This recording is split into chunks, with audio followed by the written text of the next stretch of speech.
On the way now to a property in McLeod. I've been chatting to this lady who owns it. Was on the market with another agent for around about 6 months, and didn't have a lot of people through the home. I think 3 weeks in a row they had zero. She felt like the offer that they did get was probably pushed upon her a little bit stronger than what she felt comfortable with. She was referred to me, but also saw a lot of our social media stuff, which is always great to know that that's getting out in front of the right people. And she called me in quite some time ago, and she's invited me back in today to talk about actually relisting a home on the market. So it's hard with this sort of stuff because she's already spent money on marketing. Probably we will have to have a conversation about pricing, because I do think that the original price was a little bit too dear. So I'm not sure if that was from her or from the agent, but you know, we really want to help them out, but also we're going to have some straight down the line conversations, because if she wants to come on the market again, I certainly want to get a sold sticker on the board. Before we recap over this, did you have any questions that you've been thinking, oh, I'm looking forward to asking Paul that when he comes out? Not really? No. Pretty straightforward. Still think it's worth a conversation to get the girls out to help maybe enhance this space. Yeah. And it may not need a little bit. No. And I think I told you last time, to get them out is free. Yeah. You don't pay for that. It's a free consultation. We're only a price guide. Yes. Yeah. What we think it's worth, what your neighbours think it's worth, it doesn't matter. It's what does a buyer think it's worth to them? Exactly. Because the price gets someone in the door. We obviously want to be ethical about the way we price your home. We don't want to underquote it because we're watched very carefully.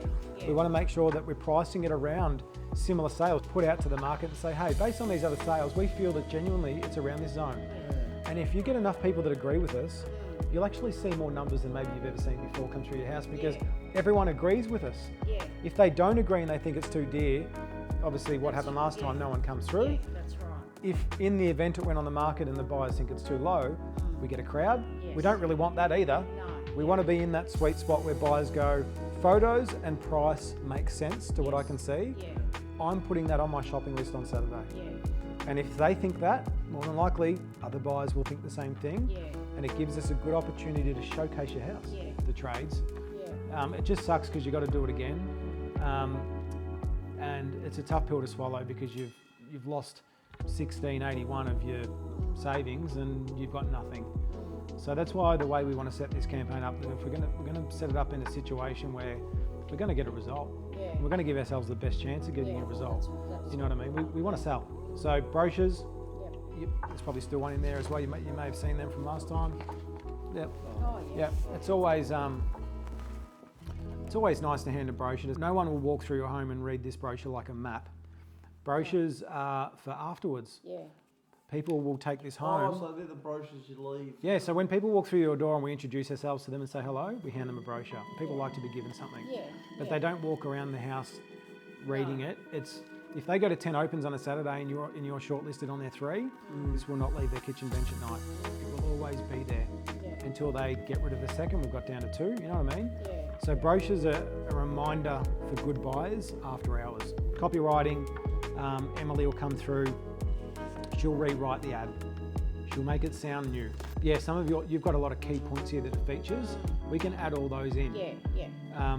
Emily will write it in a way, she writes a little bit different than generic real estate agents, so it's all a bit copy paste. Yeah.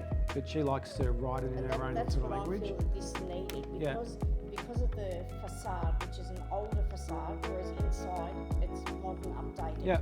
To me, that wasn't emphasised. Yeah. Your street presence looks really good. And the thing is when the photos come back, when the copyright comes back, Natalie will actually email it to you. Oh, okay. And we don't put it on the market until you respond and give us the okay. Okay.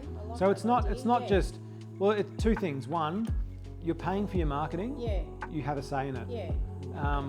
That's sometimes the problem with free marketing. When it's free, you don't get a say because it's free. You get what you're given. But we always will send you the floor plan, even though it's a redraw, it'll be fine. But we still send it to you. Emily's write up photos, and you check everything. And if you're happy, you just write back and say Natalie approve, and it goes on the market. Yeah. Or you might say, can you get Emily to reword that sentence for me? Yeah. And Emily may ring you and say, hey, just want to make sure we're on the same page. Yeah. Or you might look at a photo and say, oh, can you Photoshop that thing out? It's not usually there. Yeah. We'll send it off for a touch up. Yeah. So yeah, we don't put it on the market unless you're happy. Okay. But the other point is, we want to make sure that all information is correct. Yes. You can think of it as another way. The price guide, we're going to introduce the property to the market at this, Yeah. and we're going to welcome the buyer's response. We're going to see how they respond to it. Yeah. You know what I mean? Just think of it as that. Yeah. We're putting it out to the market at this price guide. How do you feel about that, buyers? And we'll see on the first couple of weeks how they feel Yeah. about it. Yeah. If I get people everywhere, I already know we may be showing too good value. Yeah. If no one turns up, which I highly Yeah. doubt, but if no one did, you're like, well, shit, Yeah. we're too dear. Yeah. But I'm quite certain that that's not going to happen this time around. Mm-hmm. Probably around here somewhere, as a guide. Yep. It's just a guide. It's just a guide. Yep. You know what I mean? And see what comes from it. Yep. Does it mean I can't get that? No, Yeah. not at all. Happy with that. Yeah, it's just a guide. Yeah. There you go. It went well. We were in there for an hour and a quarter, which was a little bit longer than I thought because we'd already had some original chats. But I think it had been a little while, so I think it was important to recap what I'd spoke about last time. And also today I needed to go a little bit further into the price conversation than maybe what I did the first time around. But they were very responsive. They're obviously disappointed and upset that it didn't sell last time, and we spoke about how their campaign went and how we do things a little bit differently. And they've actually got some excitement again about getting on the market, which is good because they were feeling really flat at the beginning, but I think they're really both quite excited to start a fresh campaign with a new approach. So went really well. Pricing is right in the hitting zone. I think that we're going to get some good buyer interest at that level. And I can't see it sitting around on the market for all that long. I think it'll move, and it's a great home. I mean, it's 3 living zones. It's got a pool out the back. It's got updates. It is quite a nice home. It's not like we're trying to sell something that's that doesn't present well. It's clean. A home like that should not sit on the market. So I'm excited to show it off. But went well. We're on the market next week. Just needs a couple of styling tune-ups, and we'll be online. So it went really good.